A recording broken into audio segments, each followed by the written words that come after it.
What's up, gamers? Welcome to Battle Mallet Podcast, episode 60, Fresh or Frozen, our Zondara's Gravebreakers and Rimelocked Relics review. Say that 3 times fast. For anyone that isn't familiar, the Battle Mallet Podcast is the journey of 3 busy gamers playing games that they love, balancing life with those games, and making their way to the Nova Open Convention every year. My name is Jerod Johnson, and tonight I am joined by Trace Al Capone Hyde. I prefer fresh. That's fair. And Jason Tabled Noob Murray. I mean, that could have been a better title, Fresh and Never Frozen. I don't know who uses that slogan. Well, I don't want to get sued, so I didn't do that. Sounds good. Yeah, right? Sounds good. We're not talking about square patties here. We're talking about love and curses and frozen bows and arrows. That's what we're about. So, got quite a lot of content to get through in the next few weeks. So, for context, we are recording on March 13th.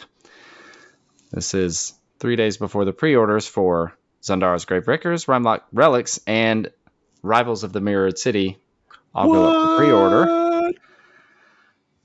We are not going to cover all of that in this episode, so Why stay not? tuned. I want a 5-hour long episode. I need sleep, Jason. I need sleep. You would. You would. I'm weak. Just call me Pick. I'm not strong enough. Yep. Sometimes I just end up underground, and you'll have to exhume me. But you'll come back. I will. Yep. So, so we're going to cover Zondara's Gravebreakers in our traditional Rivals review with the, added kind of Nemesis pairings that we think will work there.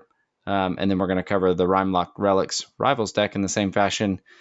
In this episode, keep an eye out for future episodes. If you want an hour plus long kind of gut reaction, we did an unboxing and it was totally scattered.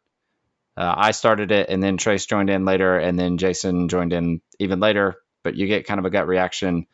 So if you want to see that, check it out on YouTube. You'll get our gut reaction as we flip through the cards live for the first time. But keep an eye out for subsequent episodes and blogs about Mr. Mollog, the Thorny Queen, Scritch, yes, and Zarbag and his best bud Snurk. But before we get into everything else, as always, we'd like to catch up on what we've been up to. So we'll start with Trace. I feel like we always start with me, but that's okay. We do. Well, Consistency. I've been painting a bunch of, I think the last time we spoke, I was almost done with all the infantry for Legions Imperialis that I had. 2 boxes worth of Solar Auxilia. Yep. They are now complete. And I have since been painting Zondara's Gravebreakers, not Cursebreakers, Jesus. Wrong breaker. Wrong breakers. Breaker 19. So the Gravebreakers are done. They're spicy. Hopefully they're so Jason enjoys them. They're perfect. Like, they truly are. I appreciate it. That rose that you freehanded is just so nice.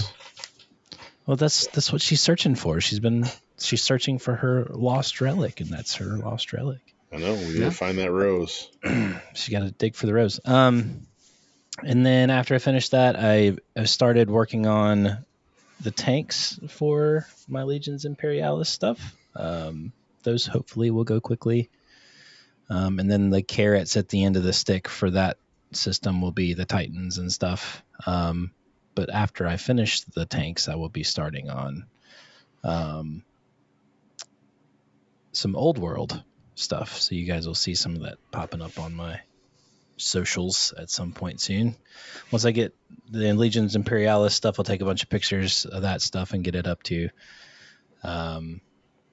Excited to have that stuff done. I've been playing some games with my son. He's been asking to do some Tabletop Tuesday type stuff. So I've been very excited to do that. So far we've played two rounds of 40K because dinner and bedtime happened. But then he's been wanting to play some Pokemon, so I know that we're all kind of as a group trying to get the kids out and do some Pokemon stuff, so I'm excited for that. Yeah, trying to organize that, which is very thematic to this podcast, right? Balancing life with those games. So getting into Pokemon as a group for us to bond with our children on the heels of me and Emma and our Loracana adventure, this Pokemon thing to coordinate has been a little bit fun. But for our listeners, especially those that are local, anyone that has kids and may play Pokemon, we are looking to get together one Sunday a month. Right now it's looking like a local shop named Gamers Armory, but feel free to come out and join us. We'll try to post in the Discord when we are having that. But it's just something that we're trying to get together with the kids and our families and adventure into gaming, because they all seem to have interest in that game. Mm-hmm. Yep. But other than that, that's really all I've been doing. I think I came out and played 2 games of Underworlds last week. The greatest game ever. Yeah. 2 games of Underworlds. I actually, it's the second and third time that I've ever played Duval. So I had not really played the vampires much at all. I know that they've been popular with other people in the group, but I personally never played them. So that was fun to try something new for myself. Jason gave me a thumping, and then I lost to Brian as well, who there was some really bad card draw on my side and some good play on his side too. So those 2 things kind of aligned, and it's a good job, Brian, for kicking my teeth too. It was not a good night. There was no dubs to be had, but that is okay. You can't win them all, but excited to get some games in and just enjoy the camaraderie. What about you, Jason? What you been up to? I mean, just to touch on that game, it was special to me because it was the first time my Thrice Full Discord had hit the board, right? So thank you to Justin, the Armed Painter, for getting those back to me. And he did a great job. Like, they look Slaneshi, at least Big Boy and the Assassin look Slaneshi. But then my Wizard, they look like a snake, like a copperhead snake. He hit it out of the park. I really like it. Instead of going with that ice theme that a lot of people have gone with on the base because of the Death Gorge, he went with like a sort of sandy desert theme. But while we were playing, I was so hyped because I moved Fatty Daddy into a position to attack. I attacked. It was successful. We did 3 damage to a little vampire, and then I played that card. 5 fighters adjacent in a row, just like a snake. 2 of them vulnerable, not mine. Not my fighters were vulnerable. And I said, Mr. Trace, make a decision. Would you like to damage all 5 fighters or just 1? And he wimped out, listeners. He wimped out and said just 1. He didn't want to lose 2 fighters in the same gambit. I was disappointed, to say the least. He was not tempted. Some call it wimping out. Some call it I haven't activated one of these fighters and I need to kill Vexmore. So it was fun. Yeah, it was definitely a key moment in that game. It was fun. I made the right choice, though. I don't care what you say. I made the right choice. You did, but Slanesh was trying to influence. Yeah. I really like Thricefold. I've played them 3 times now. And they're just, I don't know, they're fun. It's the first 3 fighter warband that I enjoy to give difficult decisions at times. I also enjoy making difficult decisions at times. I mean, I've definitely lost with them. And it just is, and it's nice to get rewarded if your dice are terrible, but mine never are. So none of them ever inspire. I just chomp, bite. Or you inspire them wrong. Yeah, I did definitely do that. Now I have a cadence, right? So like, because I Yes. can't read it, so it goes like I put them in order. So that if the one messes up, they inspire the one next to them. Yep. So that's the cards. I put the cards in order. Yep. Yeah, so played that in league, a local league that played those 2 games with those. Also played them in an online league, so we're back doing that again, although very unsuccessful, but still fun to roll some virtual dice. Other than that, a lot of card games. So went to a tournament for Loricana. Thought I was going to do well, and then I ran up against my daughter, and she stomped my face in with her own made deck, so not like an internet deck. She put some work in and built a deck and did well. The only game she won that night totally was mine. She took some rounds off of people. She was only 2'd one time out of 4 rounds, so she definitely is growing in her Loricana ways. And really, like, I've kind of just swallowed my pride and totally gone into the card game genre. I was kind of like just dipping my toe in, but I find it very satisfying. Obviously, Underworlds is still my favorite game, but we are all in on Loricana, and I'm definitely building some decks and some theme decks. It's kind of taken over a lot of the hobby time. And then I tried Star Wars Unlimited, which just released last week. I really like the draft format, so I've never been a part of a TCG that did a draft format before. I mean, the only TCG I've been a part of is Loricana, so that was enjoyable. I don't know if the game will fully hook me, but I am giving it a try, and if not, we'll sell it off and move on to the next. Played some more Dice Throne as well, so that game is kind of picked up here. The only thing I didn't play, though, that I'm very disappointed, was this game that came in from Nova. I think somebody else played it. So, Jerod, what have you been up to? Yeah. So, been playing some Pokemon with my son and my daughter, and my wife is now joining in.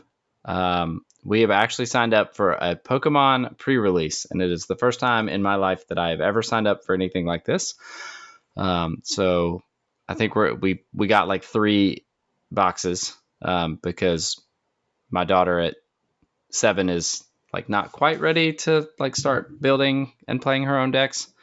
But we're going to do that this Saturday. But the game that Jason is referencing is Rim Racers by Corvus Belli. It is Mario Kart, the board game. And so I started playing it. I played it twice with the family. The first time we started it at like 7:30 at night and the family was tapped out. But then we played it on a Saturday afternoon and the kids were like, oh, this is a lot of fun because we're like knocking into each other and slip sliding all over the place on oil slicks and shooting each other with rocket launchers and machine guns and watching carts explode and then get back on the battlefield. And so it is basically as much fun as I remember. It would be like a lot of fun, like with adults with a couple of drinks in hand, I think. But I certainly recommend it. It's family friendly enough, easy enough to pick up. You can make the track as short or as long as you want. So you make a short track and it's a short game. You make a long track, it could be a long game. And that's been a lot of fun. I've been painting some mutants. So I finished Bishop and Iceman. Have started working on Nightcrawler and the Shadow King. So I'm excited to get those all finished up for Marvel Crisis Protocol. And then the one thing that I didn't talk about 2 episodes ago, which is quite the epic saga, is how I have an old world army now. So ages and ages and ages ago, Trace and I would butt heads against each other in Warhammer Fantasy. He had his Chaos army, and I had my Lizardmen army. And then Age of Sigmar happened, and the world blew up, and Lizardmen did not play the way that I wanted them to anymore. So over the course of time, I ended up selling them off to somebody local-ish in North Carolina. And then they announced Old World. And I was like, I wonder if I can find the person that I sold them to. So like I started digging through emails, doing all of these things. and actually tracked the person down. I thought that they were in Statesville. It turns out they were in. It is north of Monroe, southwest of Statesville. I don't remember where. Lincolnton? It's not important. What? Lincolnton. Thanks, Jason. And so my brother lives in North Charlotte, and if anybody remembers from 2 episodes ago, my brother came up on a weekend, and so like I Venmo'd my brother. My brother took the 25-minute drive to a gas station to meet this guy, paid the guy, and then when he came up to play games, he handed me literally the original giant Tupperware box of all of my Lizardmen minis, plus a smattering of other minis that this guy had bought and either not painted or had not built. So now I have my Old World army back. And it's just cool because it's like sitting on my shelf right now. Like fully painted 3,000+ points of Old World Lizardmen. That's awesome. Yeah. Yeah. It's I'm excited. I need to play it, but I need to have time to play it. But we'll see. I don't know. We'll get there. And we've signed up for Nova. Yeah. So that's what you mentioned Rem Racers and some drinks. Yep. Now that we've signed up for Nova, I think that's going to happen. I think we're going to bring it. Yes. Play some games and drink some drinks. Yes. That'll have sign up for Nova. What did you pick? Any updates on what you signed up for, or we want to save that for another episode? Yeah, I think we save it. Oh, we save it? Ooh. I think we save it. We'll do like a little mini-sode. Spoilers and teasers. In the midst of this like massive release of content that we're trying to get through in some sort of timely fashion. Yeah. But yeah, I think that's it. I feel like there's one more thing that we've been doing, at least some of us have been doing. And that's those of us that don't need sleep, you mean? Yes. Yeah. Exterminating bugs and robots. Yeah. Yep. I exterminated some bugs and rescued some civilians with you guys one night. Yeah. For liberty. For liberty. For Super Earth. Fun game. Yep. It's a very fun game. Talk about Helldivers 2 for anybody that isn't familiar. Or has been under a rock. Yep. Maybe they've been under a rock waiting for rescue from the Helldivers. That's possible. It is possible. Anyway, so I think that covers that. So we'll take a break. And when we come back, we're going to talk about quite possibly the most strongly themed warband in Warhammer Underworlds, Zondara's Gravebreakers.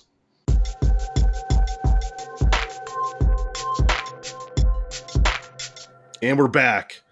And I am ready to talk about the greatest themed warband in the 5 or 6 years that I've been playing this game. I don't know, is it 5 or 6? It's a long time. It's 6 years. Good Lord. It's been a minute. Yeah. I am super excited to talk about this warband, Zondara's Gravebreakers. Oh my gosh, I hate you so much. Say, all right, are we ready? Are you ready? No. Zon. It's Zon. Zondara's. Zon. There's no. So repeat there's after no me. O. There's no O in there. Repeat after me. Zon. Zon. Dar. Dar. Zondara. Zondara's. Nailed it. Trace is like rubbing his face right now. He's so mad. It's Zondara. It's totally an A. It's an A in there. There's 2 A's, but not where you want them to be. It's fine, Jason. You're good. Zondara's. Zandora's. Nailed it.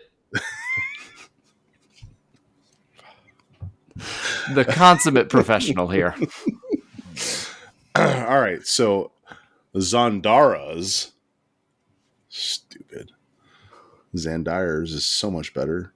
That's already another warband. I know. I like it.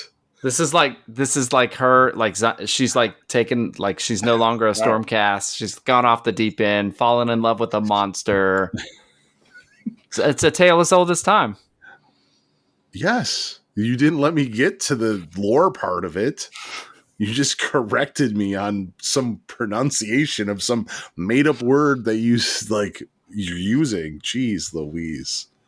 Don't you know these things? Carry on, sir. All right. So anyway, so she used to be this great, sorceress, Inger, and something happened, and the love of her life was turned into a beast. One can only assume that he was having a grand ball. Naturally, as one beautiful husband would do. And another sorceress was jealous because he was not very nice, and she turned him into a beast. It's not written down here, but that's what I'm going with. I mean, the simplest solution is often the correct one. Yes. So then Zondara. Big heart hand. Big heart hands. Goes out on this quest. You did well, sir. I'm so proud of you. She goes out on this quest to find the rose. That's what's happening. To turn him back into her one true love. All joking aside, and sorry we kind of like got away from it there.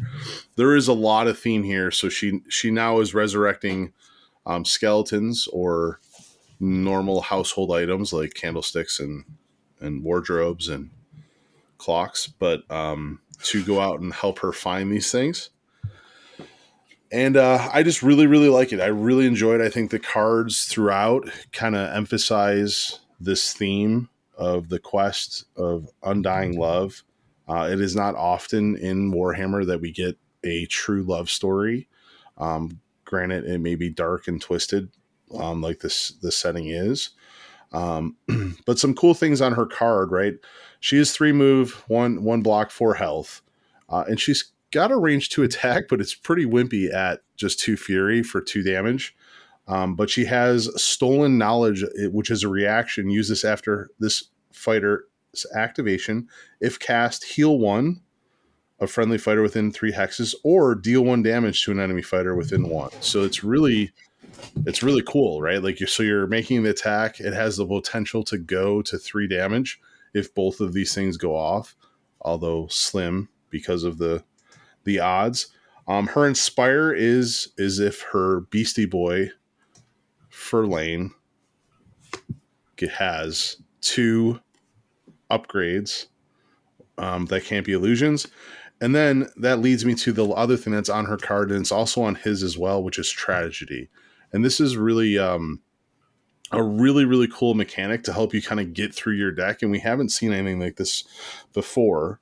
But in a power step, in place of playing a power card, English is tough, you can discard an objective card that names 1 or more friendly fighters that are out of action, and then draw an objective card. So we have not seen that ever to get through an objective deck. Yes, it's kind of like salvage, but just for the objectives, and that'll help you mill through, especially with this one having some objectives for him or her. And then he really is a beast. 4 move, 2 dodge, 4 health.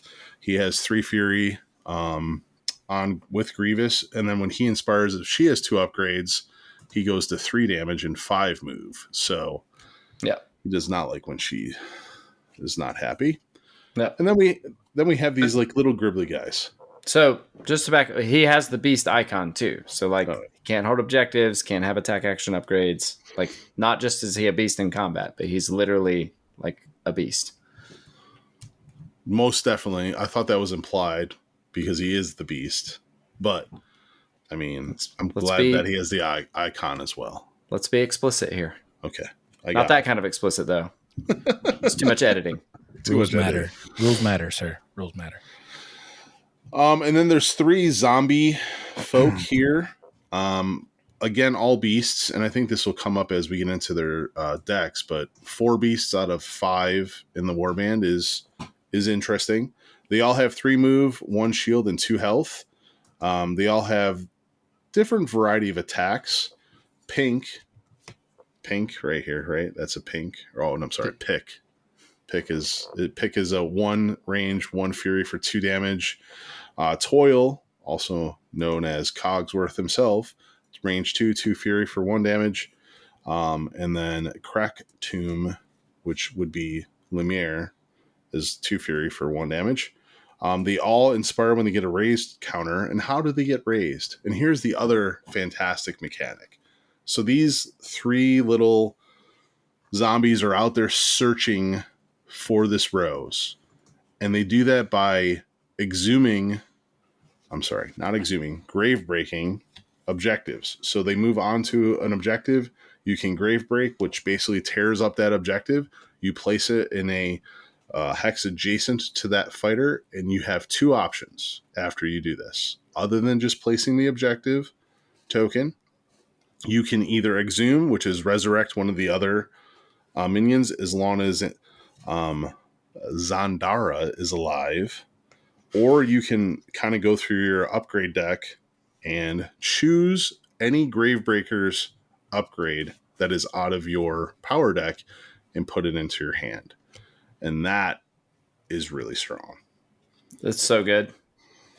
So yeah, when they inspire, they just get more accurate and some more damage, but some really wicked mechanics to tie into the theme, and that's what has me excited about Beauty and the Beast. Yeah.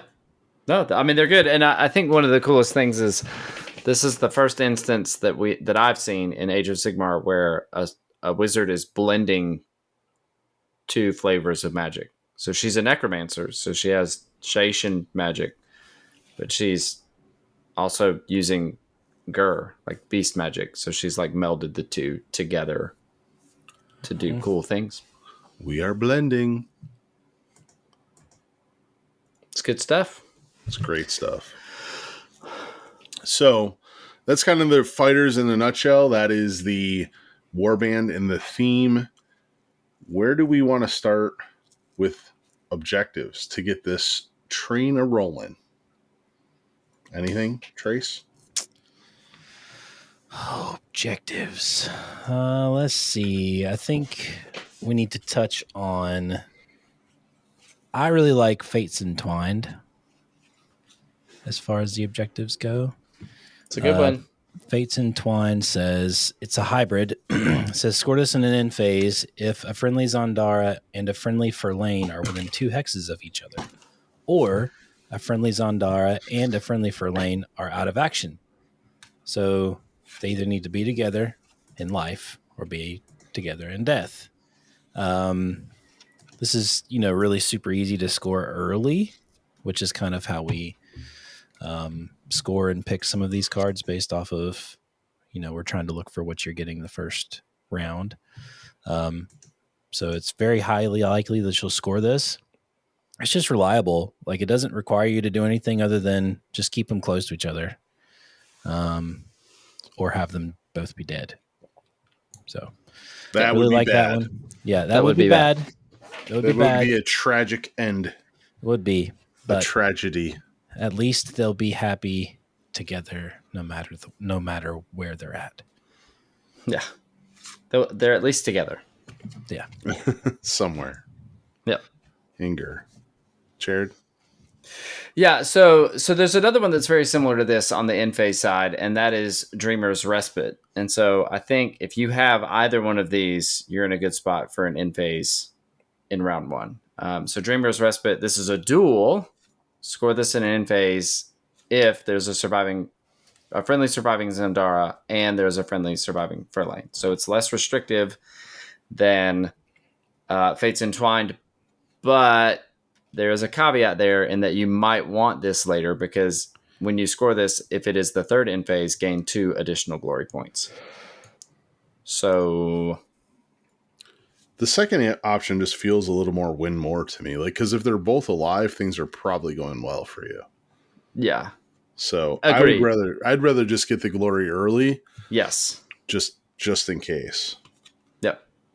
So I think if you have either of these on the end for your end phase objective, I think you're in a good spot. Yeah. The other end phase, because I'm going to work backwards to the surge here. So is No Stone Unturned. Score this in end phase if you've placed 3 or more different feature tokens in the preceding action phase. So again, they have to be different, but It says feature tokens, so remember that you can place a feature token for taking someone out of action. Yep. So that could definitely help you trigger this. But you're also like you're grave breaking, so I think that one is pretty easy, and that's a 2 glory end phase in round 1 if you have that. And for me, it really just sets up the game. So. Yes. Well, yeah, and you're grave breaking, so you're getting all of these upgrades, exactly the ones that you want out of the Zondara's Gravebreakers deck. So now you go into the end phase. You got the glory to go with it. That is 110% my logic. And I really think the first couple activations is just setting this warband up. Yeah. Yeah, I agree with that.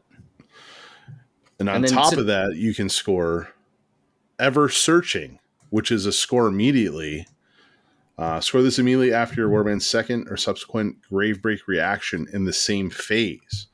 So if I'm doing it twice, I only have to do it one more time to score 2. I'm already getting 1. So just by digging up objectives and placing them, the hardest part will be that third one, right? Because it cannot be the same. It has to be a different one. Yep. So I might have to go into no man's territory. I might have to take something out of action.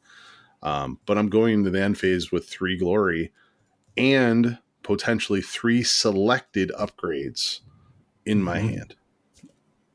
It's hard to be upset about that. Yeah. The cost is high, though. It is, 3 to 4 activations. Oh, for sure. And largely, you're probably dangling somebody out there so that, your net glory is probably not going to be +3. Because you're going to have to send somebody out, send one of the 2 wound fighters out to get that third objective. And die again. And then die. And then bring him back. Why not? Cool. So that's objectives. That sets it up for our gambits. So I'll go first here. I'll keep the train rolling and read another one. And it's Bond Unbroken. The beast must be alive. So Furlane must be alive, and you can reroll an attack dice in Furlane's attack roll while there is a surviving Zondara. You can reroll a defense dice in her defense roll while there is a surviving friendly Furlane. The effect persists until the end of the phase. And I think that this accompanies that no stun unturned, because now I'm getting the offensive output I need with him. And at the same time, I'm protecting her to make sure that I continue to grave break. So I really like that persisting gambit turn 1. Jerod, what about you? Yeah, so I like Atavistic Creativity. So this is a gambit spell reaction. It is on a channel. So she's a level 2 caster, so relatively easy to cast. Play this after you place a feature token. If cast, give a friendly fighter an upgrade. Do not spend any glory points when you do so. So you could Grave Break and then Unearth and then react. Because the Unearth is not a reaction to the Grave Break. It is one of the 2 options that you can do during the Grave Break reaction. So after that reaction has completed and you have placed the feature token, then you can do the Gambit spell reaction, because it is not like an after the activation reaction. So it's not hitting it, like it's not hitting the same window. So yeah, and you get to put on an upgrade that you just picked for free. And that upgrade could be any number of things that we will get to later. Yeah. Spicy. Very good. Trace, your selection? I'll go last. I'm going to be boring, and I'm going to pick the thing that we usually pick, which is Driven Lurch. Push each friendly minion up to 1 hex. So this is a push 3 models up to 3 models, depending on how many are alive. Yep. 1 hex. So since you're wanting to be on objectives to do things and, do your grave break and all that fun stuff, that positional piece of this warband is highly important. So this is a nice little push to get you exactly where you want to go, or at least closer to the thing you're trying to do. Yeah. It's easy. It's reliable. You should take it. Yep. I really like it because you can't grave break if you take a super action. Right. So you could move a Yep. fighter and then push them onto the hex and make an attack. Push them onto it, go on guard. Yeah, lots of options there. Yeah, I'm just really in love with the whole like grave breaking and selecting an upgrade. Yeah.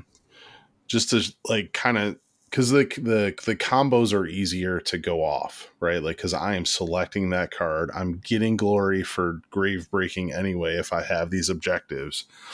So with the creativity spell that you just went over, Jerod, like these are not in our upgrade selection, but you have cursed strength that you could give somebody, which is +1 damage.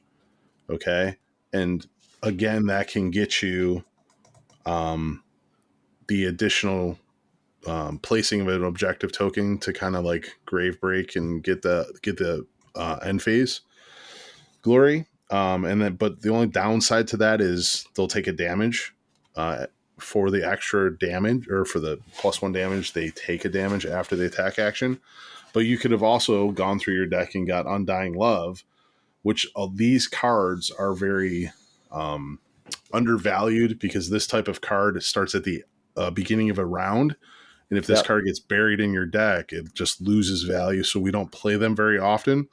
But Undying Love is when you give this upgrade to the fighter, and at the start of each round, if there is a surviving friendly bell and a surviving friendly beast, heal one each of those fighters and then push them towards each other, one of them up to 3 hexes towards the other. Again, setting this warband up turn 1, searching through your deck to get these upgrades, there's just a lot of potential for combos. Is there any other upgrades that out of the 3 we want in our starting hand though, Trace? What would be your pick? Gosh.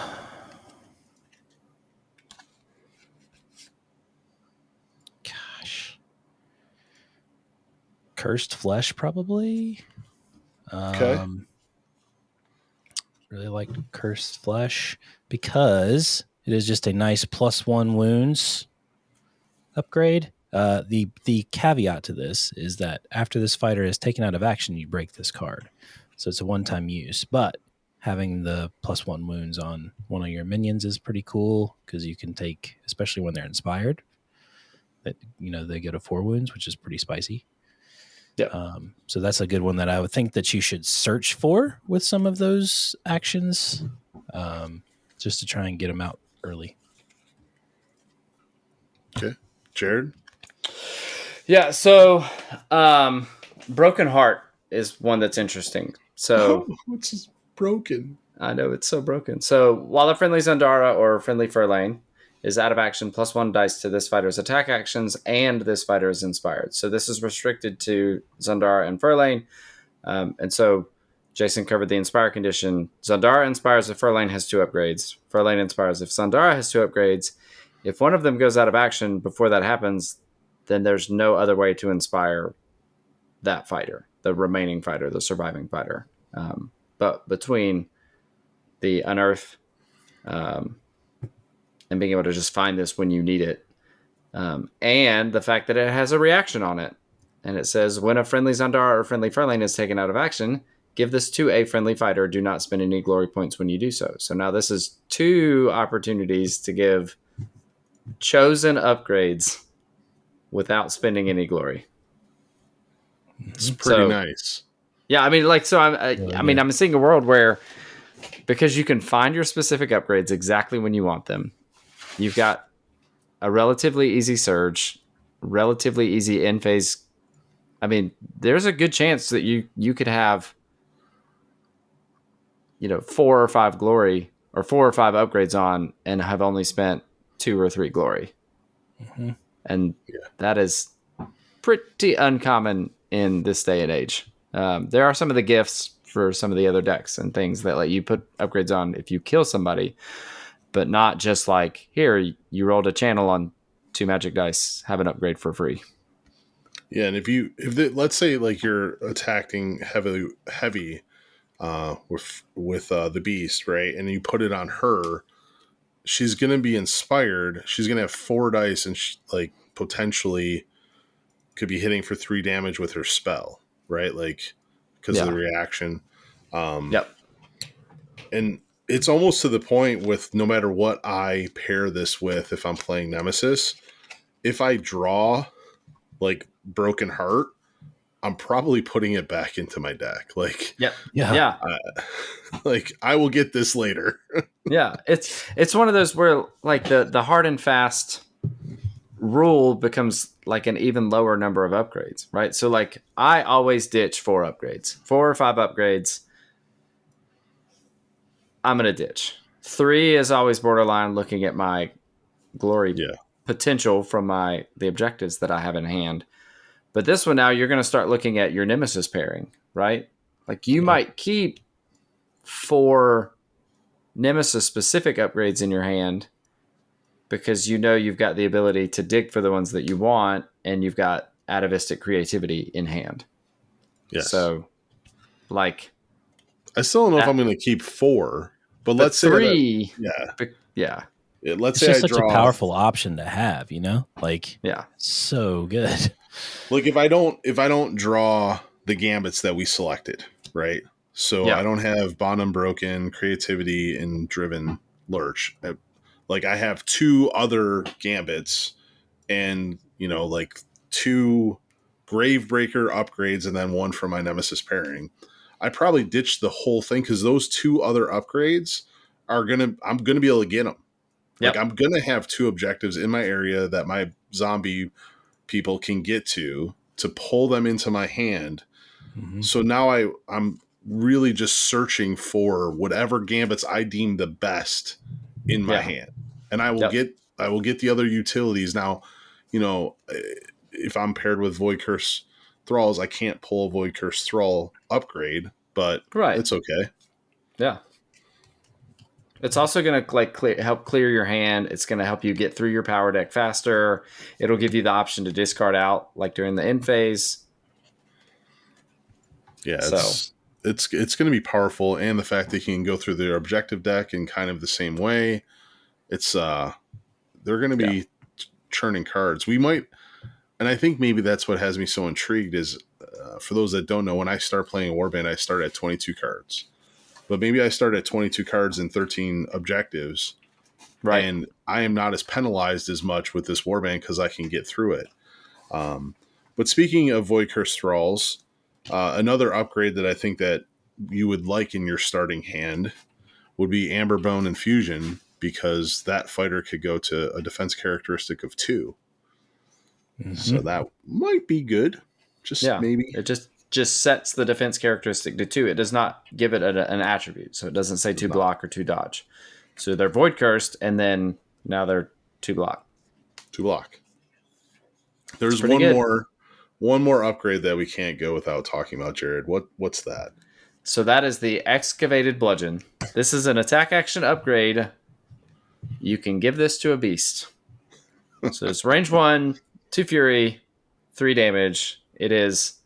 So the artwork has one of the zombies holding a giant bone. It is reminiscent of the Great Sword, the Duke's Great Sword. That's Cogsworth right there. That's Cogsworth. Yes. Looking a little bit like Sir Gristlewell of Crackmarrow fame.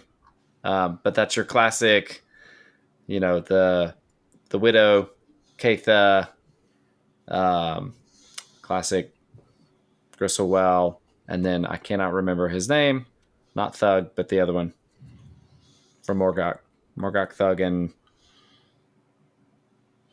I can't remember. Anyway. Art Skull. Art Skull. Jedrin, right? This, not really accurate, but when it lands, it's going to be awesome attack. But you're giving it to some little numpty minion that you can resurrect. So you give them the 2 fury for 3 damage attack. You go in and you swing and you miss and they die. you're like, okay, that's fine. He'll just be back later and he'll try again. He So will. good. He will return. So And he'll be good. inspired. So, Well, awesome. So that's kind of our take on what cards you're looking for. It's been a while since I led this segment. So, play style. play style. So, I think we're like an aggro positioning flex. I mean, that's what I always play. So that's what I'm going to force them to play like. So, right. Yeah. Yeah. There's going to be some positioning that'll give you like that seed passive scoring or late game passive scoring option, right? Like if you can push to the middle and then you can kind of withdraw to control the engagement at the end of the game, you can get some of that passive scoring off just because you're in the right spot at the right time. But Yeah. I mean, they have some aggro stuff in there. They have some fighters out of action stuff. I kind of feel like that this warband's play style is very dependent on what you pair them with. Because they can be, because you can resurrect them, like you can be more aggressive if you want to. So like if you wanted to play with Tooth and Claw or whatever, like I think that they have options across all of the decks that are available. The only one that really doesn't make a whole lot of sense would be, Paths to Prophecy, because you're actually having to hold objectives. Yeah. But anything that says like on a feature token, that I think is in play. So I think they can be anything, but I think flex is probably the best general way to describe them. Yeah. I think eventually they're going to want to kill stuff. Yeah. You're fishing for all these upgrades. You got the upgrades that you want. Best way to get glory outside of, the occasional surge objective in the action phase is by killing stuff. Yep. So yeah, it is. I think they're going to be a great flex. Like I think they're set. If you get the right objectives from their warband, turn 1, you can totally power your warband up for turn 2 and 3, or round 2 and 3, and just go hog wild. Mm-hmm.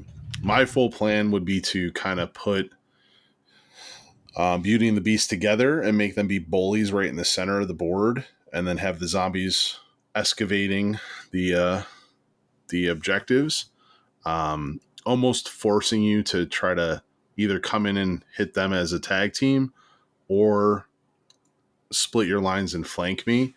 And I think if you flank me, then turn 2, I kind of am where I want to be with my upgrades, and then I just smash you back. So the next question would be boards. I think it is a 5-footer board, a 5-footer warband. So yeah, I think you want to try and find. I don't think you want boards that allow you, like you want to have some of those mid your board starting hexes kind of close to each other. I feel like, just to kind of give you some opportunities to protect your, tag team, do some shenanigans with the grave break action, stuff like that. Yeah. And you want openness, right? Like I want as few hazard hexes That's right. as possible. And block hexes. You don't want block hexes. So that just to give you can get objectives where you want them to be. Get those tokens where you want them to be. Yeah, the tokens is key. I agree there, Jerod. Like a lot of people like to place second board, right? So you'll have first board put down, you'll get 3 objectives to place. Yeah. My key on the board would be give me a board where I can place that one objective kind of not midline, not no man's, but maybe it's a little bit on my side, maybe it is no man's, to make sure that I'm forcing those other 2 deep into my territory. So now I can kind of make sure that I exhume when I need to exhume 3, I can. Yeah. I like it. Makes sense. So how do you beat them? You got to kill Zondara. That'll be. Why would you do that? Because she is the only one that can resurrect. She's beautiful. She's the belle of the ball. She's the belle But of she's also a the ball. linchpin of the warband. She is, and that is, Yeah. it is very sad because if she goes down, you can't resurrect. It's sad. So Yeah. protect her, but she is going to have to do some work for you. Yeah. I mean, she's not nothing though, right? No, like it's she's not pretty, like she's pretty tough. yeah, she's not a Thedra or a Zarshia sitting on 3 wounds. Like the fact that she's 4 wounds matters. She goes to 2 block when she Yeah, inspires. she goes to 2 block. So okay. Player rating. New player rating. There's a lot going on. I'd say silver. yeah, I think the deck works. Yeah. But Trace, I agree. I think there's a lot to have to coordinate. Yeah. That is going to take a new player some time. But Jason is shaking his head. I think you're both Think wrong. we're wrong? I think this warband is golden like her dress. For a new player. For a new player. They should learn quickly. There is a lot going on, but from a rival standpoint, this deck teaches you everything. It has everything in it. It as far as reactions, spells, it gives the player the ability to learn positioning, have a big beefy guy that can kind of go out there and bully around, and then as well as you have to protect a 5-footer warband. I'm not saying it's going to be easy for a brand new player to pick this up and be like, oh, this is so simple because I know how to discard and I got to draw this and I got to draw that. But I think that this is every mechanic that we have in Underworlds is here in this deck. And I think that they're going to be a really good nemesis, or I'm sorry, a really good rivals playthrough. So, Okay. but I could be biased because it may be my favorite warband of all time. Yeah, you're like super jazzed for this warband, man. I am. It's a theme thing. It was the same with Thricefold. Like I'm super jazzed because of the theme of the deck. It may not be the S tier warband that some want, but this is what I want. Yeah. What do you think of our Nemesis pairing? I've really struggled. I've spent a lot of time trying to get this deck right. So the first time I get to get out there and play with them. And I do think that there are going to be 2 play styles. I think you guys pointed out some great stuff about Daring Delvers and placing objective tokens, but that build has to be more aggressive, and that is not my play style. So I'm going to fall back to the old reliable of Void Curse Thralls because I don't, it doesn't matter to me if any of them really gets Void Cursed. I would prefer she doesn't, but it's okay if she does. It gives me extra movement, which gives me extra supports to shore up kind of my really bad attack actions on some of them. There's no real hold in there. So I think it's gonna be a really good pairing for them. Yeah. So if you want something that's a bit more control-y, go Void Cursed. I think if you want aggro, I think Delvers or Tooth and Claw are probably I would agree, Jerod. Going to be your go-tos. Just because you've got so many beasts in there that you can key off of with Tooth and Claw. Nobody wants a 5 damage excavated bludgeon coming at you. Very true. And they have an in-faction push. Yeah. I try to do Beastbound Assault. I just think that there's too much holding aggro on the other side of the board for them. Yeah. I just don't think that it works well. Yeah. I think Daring works because you're placing so many feature tokens, so you can up that exploration count without actually having to have explorers or be in enemy territory. Yep. And then Tooth and Claw is just your classic aggro. And then just from the hold perspective, if you're some fortress, there's a lot of just hold feature tokens. Not beyond feature tokens, so you don't have to hold them, which they can do well because they have some decent movement. Cool. Yeah. Well, that's them. Zandire's Gravebreakers Fallen. Good Lord. Stormsire's Grave Cursors. Yep. Breakers. All right. Speaking of breaks. We will take a break and be right back.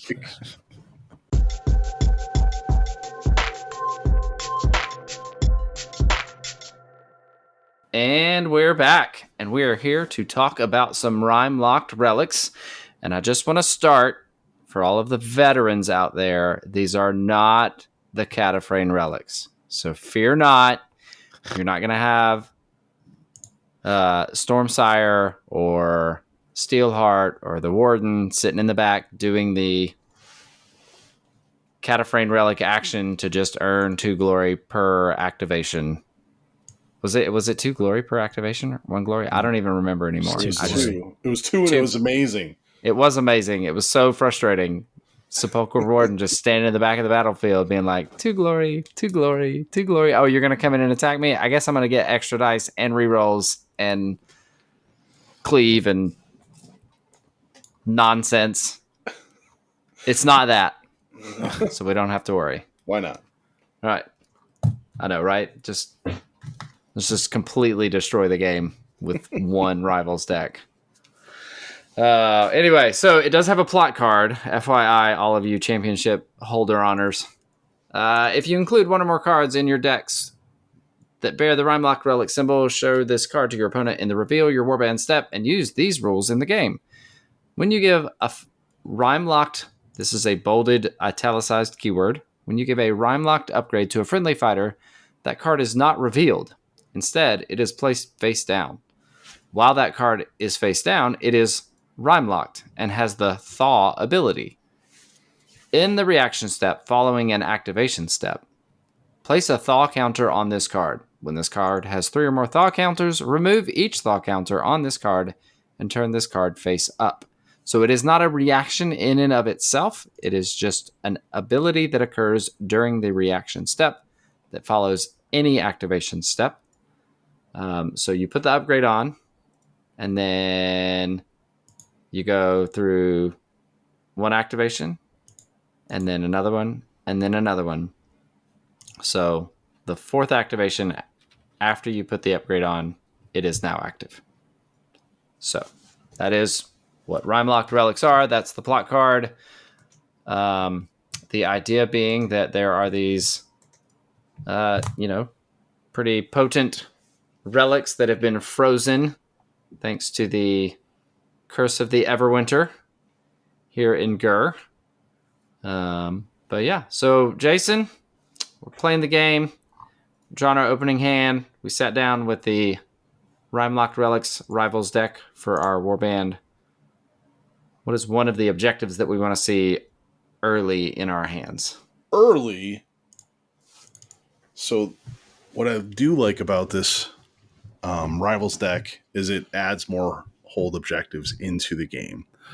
So I want Icebound Defenders. Score this in the end phase if your warband holds 2 or more objectives and your warband holds each objective in 1 or more territories for 2 glory. We've seen this before in other warbands. It's a great first end phase starter card. Yeah.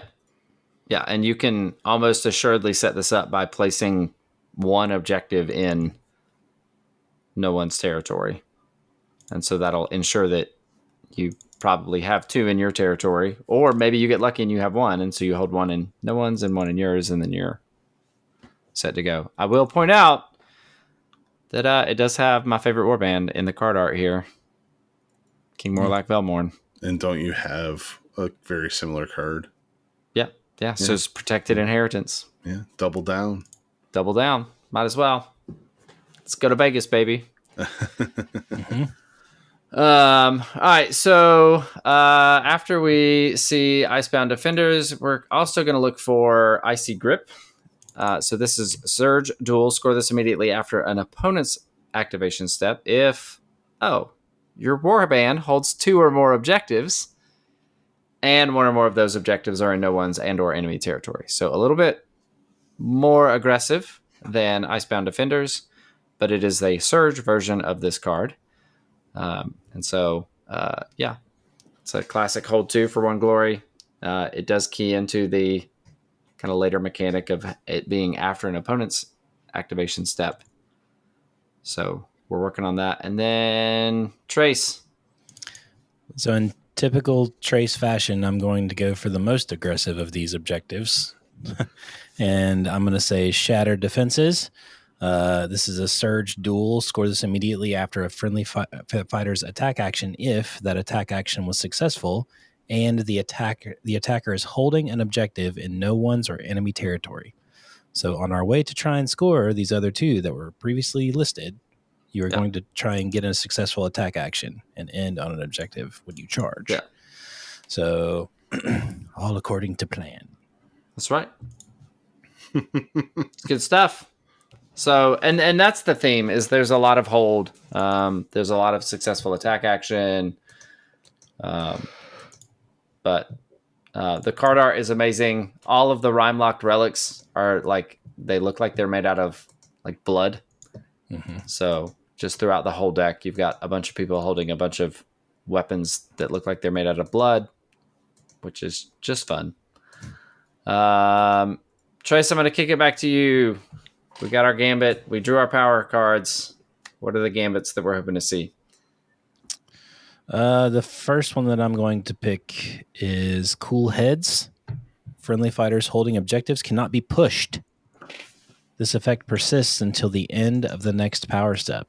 So you've made your charge action, you've popped somebody, hopefully, and now you want to make sure you stay there as reliably as possible. So you play this card, can't be pushed off the objective. Seems convenient. Feels like that makes Icy Grip and or Shadow Defenses a lot easier to score. It does. It does. Yep. And then I guess if you play it in the last power step, it'll persist through the first activation of the next round. Oh, true. It's pretty good. Yeah. Nice. Good choice. Jason, what you thinking? Well, I have 2, and I'm going to go with Glacial Advance.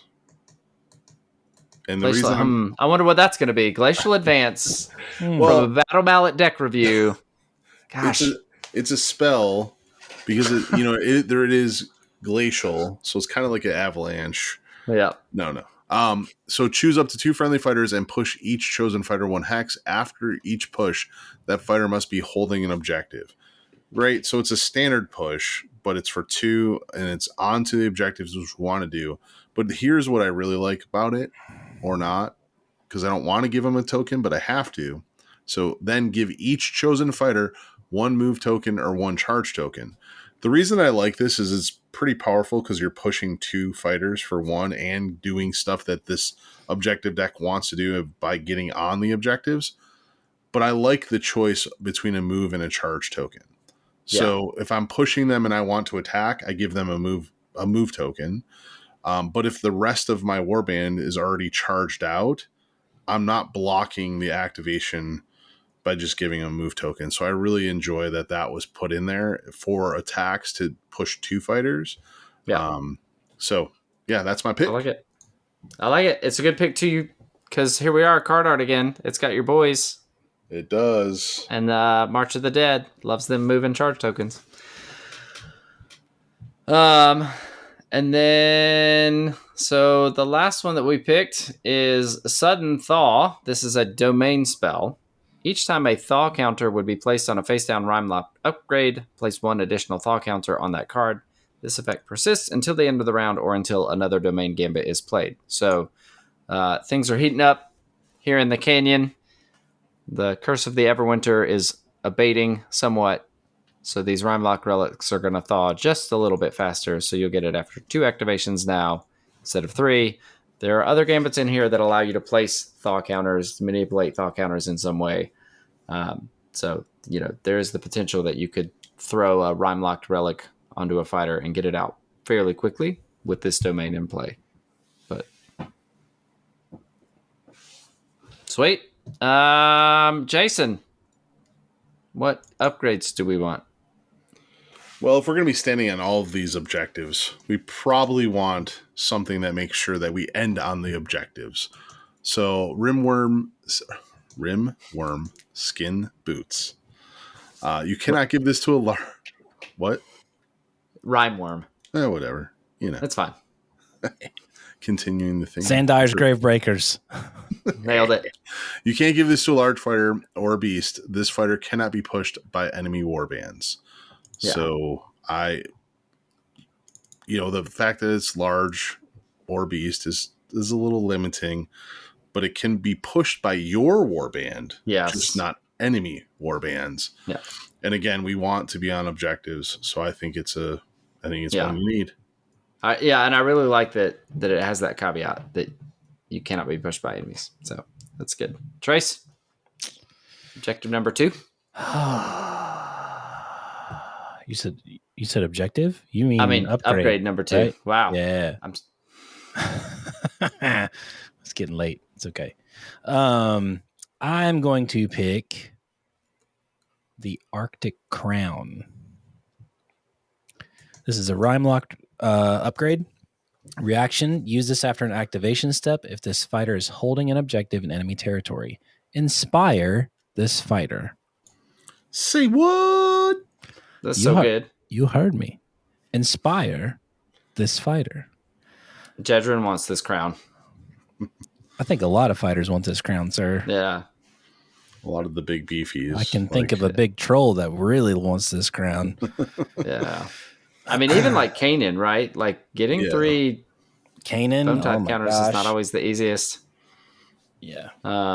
Black powder. Yeah. Black powder wants it. Yeah. Negate the swag counters. Yeah. Any of the big It's just been a long time since we've seen a card that inspires. Yeah. I know that we just covered one in the last warband, but a universal card that inspires a fighter in the early years of this game was kind of a staple.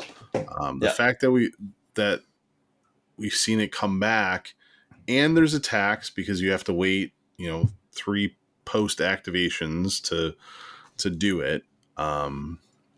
But if you have that card, we can speed it up. And there are certain fighters in the game that are just a lot better when they're inspired. So, yeah, exponentially better. I do like that it's been reined in that it's not inspire this fighter, and this fighter cannot be uninspired. That's right. So, it's not a permanent inspire. The Ideneth Deepcan warbands come to mind. Like you're not removing their ebb and flow mechanic, but you might be able to just negate it or work around it for a turn, which is really cool. And then the other one that we want to see early, just because it's amazing, is Layfrost Conduit.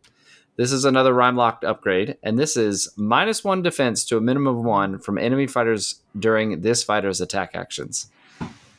And then while this fighter is holding an objective, this fighter supports each friendly fighter. So just a flat -1 damage or -1 defense. Yeah. Like I don't have to be adjacent. Like you don't have to be adjacent to me. It's not range restricted.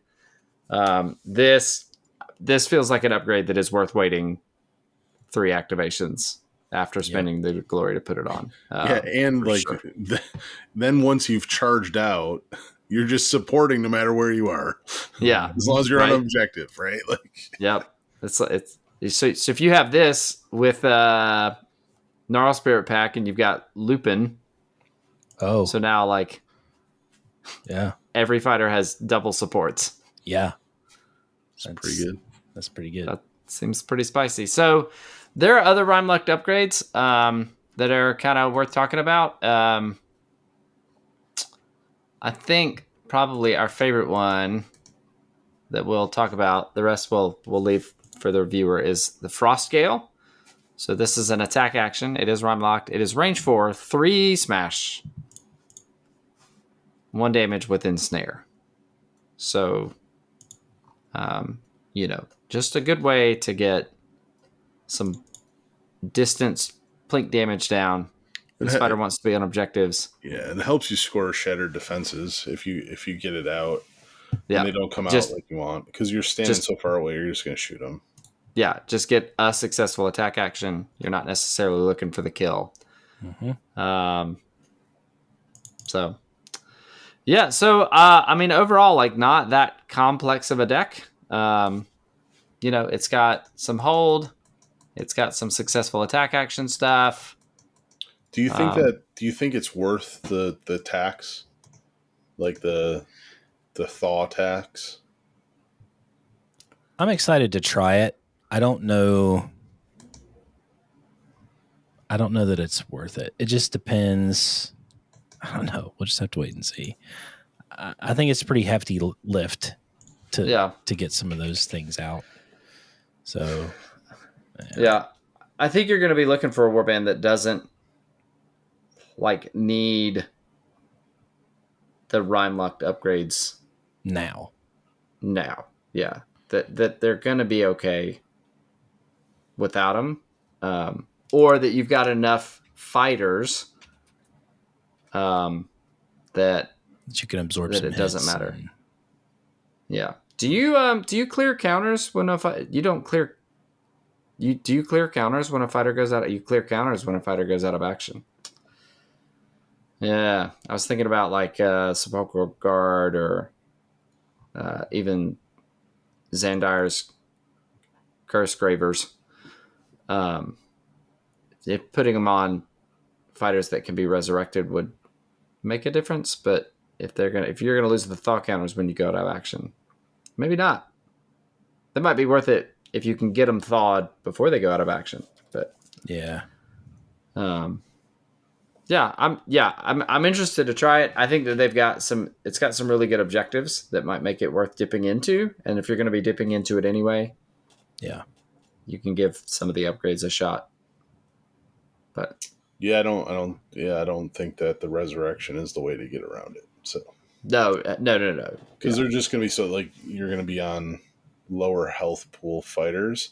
But I do think that the objective part of this deck has me curious to play it with Sepulchral Guard. Yeah. And I mean, the play there would be to put on some of the more potent, like Frost Gale onto just a bony boy sitting in back, right? Yeah. So there's no risk of him losing it. But I really like the objectives because they are a hold. It truly is a hold. I mean, there's almost like a supremacy in here, right? Like there is a supremacy. I think it requires some Rimelocked upgrades, but you have to have one fighter that has a upgrade, a Rimelocked upgrade. Yeah. But I think it'll be interesting to see. It'll be interesting to see what people build with it. I'm not a fan of the thaw mechanic. Like, if I'm waiting that many activations after I've already had to get a glory, right?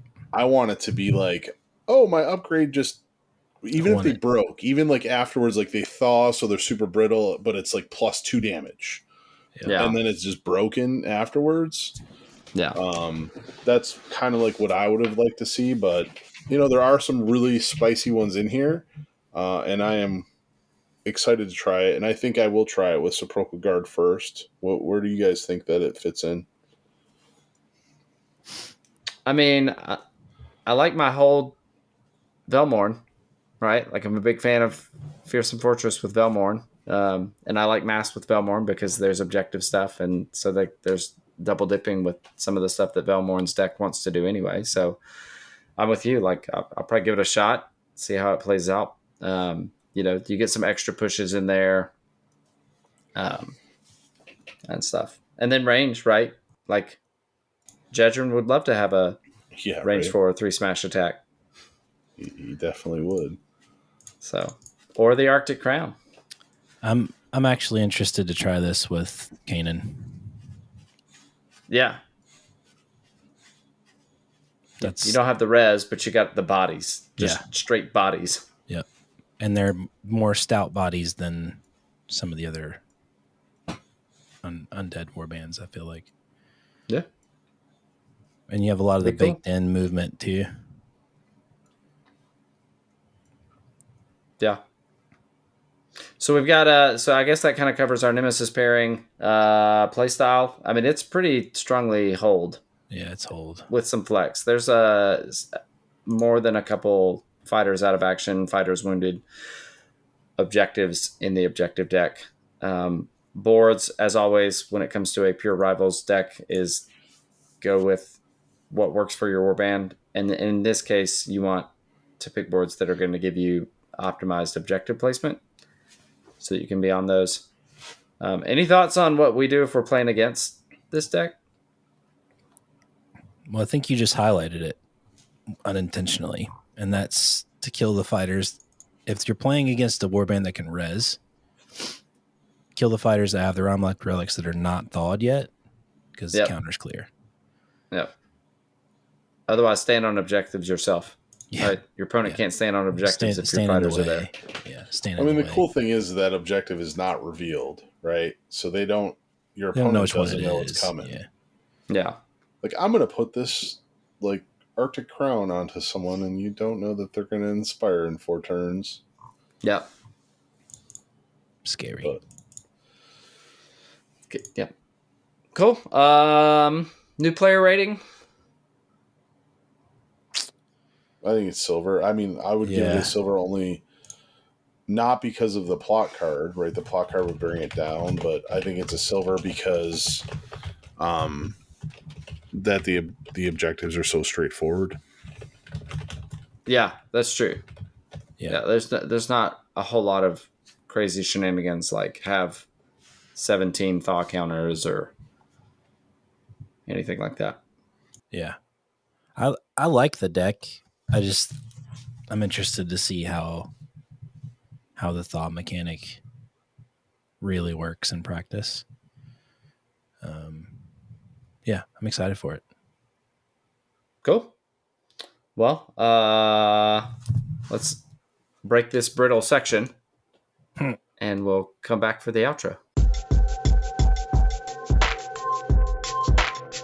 And we're back, and that will wrap up the 60th episode of the Battle Mallet podcast. As always, want to say thanks for listening. You've obviously found the podcast, but if you're interested in seeing pictures of what we're up to, we are on X, formerly known as Twitter, as @BattleMallet1. We are Battle Mallet PCast on Instagram. We are Battle Mallet Podcast on Facebook. We have a Discord server that you can join. We have a YouTube channel. If you stumbled upon us in this way, but you need to be able to listen to the podcast via YouTube because of work restrictions or whatever, you can catch up on our more recent episodes there. And you can also watch an unboxing of Zondara's Gravebreakers, the Rimelocked Relics deck, and the entirety of the Rivals of the Mirrored City box, all on YouTube. We appreciate all of the likes and subscribes and all of those things. It's the best way to share our content out and around and make sure that other people get to listen to it. As far as shout outs for this week are concerned, Zach Newcomb is working with Warzone Atlanta to host a Nemesis Underworlds tournament. It is a world qualifier event. So you can go and get your qualifier ticket to go to Worlds in November. You can find more information on that if you just go to warzoneatlanta.com or check out the links that are all over the Underworld's Facebook pages, in our Discord, etc. I think that's it. We've got 4 more episodes coming out in hopefully the next 4 weeks. We'll see how that recording goes. Plus maybe a bonus episode where we just quickly walk through what we're going to be up to for Nova. But I think that's it. So for the Battle Mallet podcast, we are a boudoir, a clock, and a candlestick. This is Jerod signing out. Straight thawing out. Oh, nice one. And I'm Jason Table New Murray. Get the hell out of here. Peace. I guess go Bills.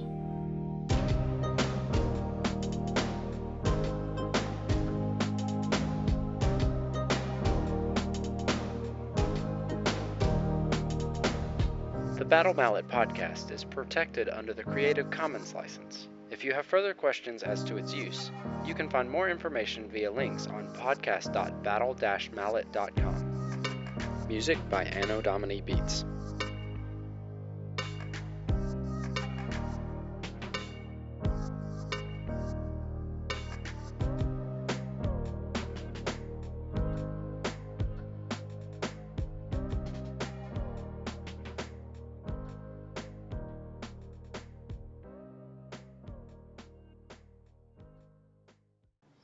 We didn't land on Sherwood Forest. Sherwood Forest landed on us.